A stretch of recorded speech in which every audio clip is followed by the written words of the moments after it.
Tuan-tuan, kita nak kenal diri kita, tuan-tuan. Di antaranya kita kena faham Al-Quran, baru kenal siapa diri aku.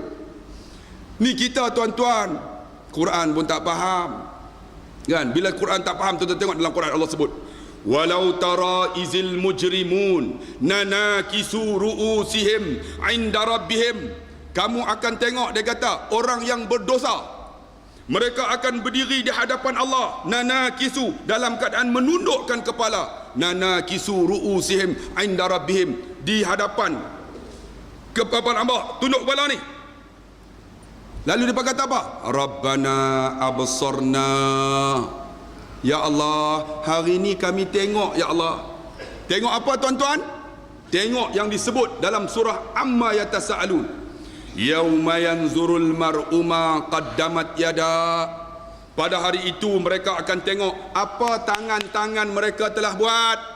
Tangan kita buat ni, absurna, kami tengok, tengok tangan ni. Sebab tu ketika Sudais, tuan-tuan, Ramadan ni, saya pergi Mekah, dia baca ayat ni, yauma yanzurul mar'u ma qaddamat yada, yaqul, teriak, menangis, yaqul, menangis dah. Semua menangis. Bangladesh, Pakistan, Afrika, orang putih, orang Melayu pun menangis juga. Orang Melayu faham pun tidak, menangis juga.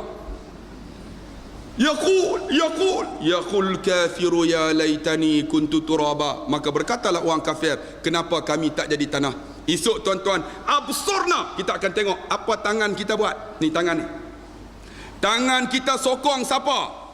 Tengok, tuan-tuan, tak boleh tipu, tuan-tuan. Ni apa kita buat. Kemudian apa? Wasami'na, kita akan dengar. Dengar apa, tuan-tuan? Dalam surah Yasin, al-yawma nakhtimu ala afwahihim, hari itu Allah tutup mulut. Wa tukallimuna aydihim, kita akan dengar tangan kita bercakap. Tangan ni bercakap, tuan-tuan. Hari ni, tuan-tuan, kita tanya, ni Don ni kita menang, pakcik sokong tak? Saya sokong. Mulut saya sokong, tapi tangan dia tak sokong. Tapi hari tu mulut tutup, ni tangan bercakap, dia bohong. Dia pangkah tu hak yang dacing bersin pun dacing, tuan-tuan. Ada jenis tu, tuan-tuan. Ni tangan ni, wa tukallimuna aydihim, tangan ni bercakap. Masa tu akan dengar tangan dia bercakap, wa tashhadu arjuluhum bima kanu yaksibun, kaki akan jadi saksi. Dia berjalan pergi meja panas, bukan belah kamu, belah satu lagi. Dia pergi, dia tunjukkan kertas dia pangkah, dapat RM200. Tuan-tuan, Sungai Limau, siapa pangkah, tunjuk kertas pangkah, RM500. Nak beli undi, tuan-tuan, sampai macam tu. Allahu Akbar, di offer special punya. Allah, nanti kita akan cerita satu persatu. Ni absarna wa sami'na, bila dah dengar, farji'na, kembali kami ke dunia, na'mas salihan, kami nak buat sama soleh, ya Allah. Inna muqinun, kami yakinlah, ya Allah. Apa ustaz tu kata, kami yakinlah, ya Allah. Tuan-tuan kena ingat, apa yang Quran sebut, Nabi sebut, akan berlaku, tuan-tuan. Dia pasti berlaku. Bila tak tahu. Tuan-tuan ingat tak ketika mana sahabat berkumpul, ya Rasulullah, apakah Islam akan menang, ya Rasulullah? Nabi sebut dalam hadisnya, kamu akan tengok, dia kata, akhir zaman nanti Islam ini akan menang, dan kamu duduk di Mekah dan Madinah, kamu berjalan di sana. Masa itu tak ada siapa akan ganggu kamu, kecuali orang yang membawa kambing akan diganggu oleh serigala. Masa tu sahabat kata, betulkah ya Rasulullah? Betulkah ya Rasulullah? Masa tu sahabat pun tak percaya.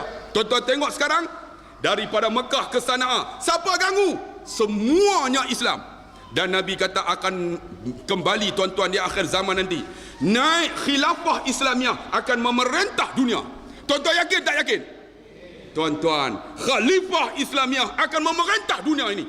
Sama ada di zaman saya, ataupun zaman adik-adik kita ni, ataupun cucu kita, ataupun anak cicit kita. Tetapi apa yang Nabi sebut akan berlaku, tuan-tuan. Janji Nabi ialah janji seperti mana Allah beritahu dekat Nabi. Sebab tu, tuan-tuan, saya nak bagi tahu, tuan-tuan, bila dah kita kenal diri kita, maka kita tahulah, kita yakinlah, ya Allah, tuan-tuan, Akhirnya apa berlaku? Barulah disebut dalam Quran, faman kana yarju liqa'a rabbih falyamal amalan salihan wala yusyrik biibadati rabbih ahada. Bila dah kenal diri kita, siapa kita? Sesiapa yang nak bertemu dengan Tuhan dia, nak mati, falyamal amalan salihan, buat amal soleh banyak-banyak. Kalau dah kenal kita, kalau semayang pun tidak, tak kenal lagi. Kalau kita puasa pun tidak, tak kenal. Kalau kita Quran tak boleh baca, tak kenal kita. Sebab tu dalam kitab fiqh dia sebut apa? Awaluddin ma'rifatullah. Awal-awal agama kenal Allah. Sebab tu kalau boleh tuan-tuan, masjid ni kita kuasai, betul tak?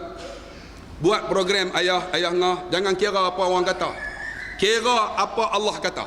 Buat program. Orang nak kata tuan-tuan, kita tak buat orang kata. Kita buat orang kata. Buat program. Hidayah bukan milik kita, milik Allah. Sebab tu saya nak bagi tahu tuan-tuan, kita buat program macam-macam ilmu ni. Sekarang ni tuan-tuan, alhamdulillah, anak-anak muda bersama dengan kita. Tengok anak-anak muda ni ramai. Saya baru ni di Kuala Terengganu, saya ceramah di Kuala Terengganu, anak muda semua. Yang tua-tua tuan-tuan ada juga, tapi duduk ujung-ujung ya. Sebab tak berani depan. Kalau depan kan, saya kadang-kadang takut lagi pensan mati terus tuan-tuan. Jadi dia orang duduk belakang-belakang. Masa saya datang satu masjid, sampai-sampai dekat masjid tu ada pokok jawi. Besar pokok jawi tu. Di atas pokok jawi tuan-tuan ada bendera bulan punya besar, prok. Masa saya ceramah, anak muda ramai. Saya tanyalah, wahai anak muda, siapa yang naik pokok jawi tu, yang pasang bendera di atas? Siapa yang pasang, angkat tangan. Seorang tak angkat. Rupanya siap masjid duduk sebelah. Ustaz kawal, ustaz. Orang Ganu. Oh, poci kau. Poci naik kalau jatuh. Kalau jatuh mapuh ustaz. Seorang hamba Allah umur 70-an sanggup naik sebab apa? Keyakinan tuan-tuan. Macam tu tuan-tuan, bila kita faham diri kita, kita yakin bahawa hidup kita ni hamba Allah, kita tak lari dah tuan-tuan. Kita tak akan lari dah. Sebab tu anak-anak muda ni adik, bagi kenal siapa diri kita. Nak kenal diri kita, man arafa Allah arafa nafsahu. Barang siapa yang kenal Allah, dia kenal diri dia. Kita kena kenal Allah.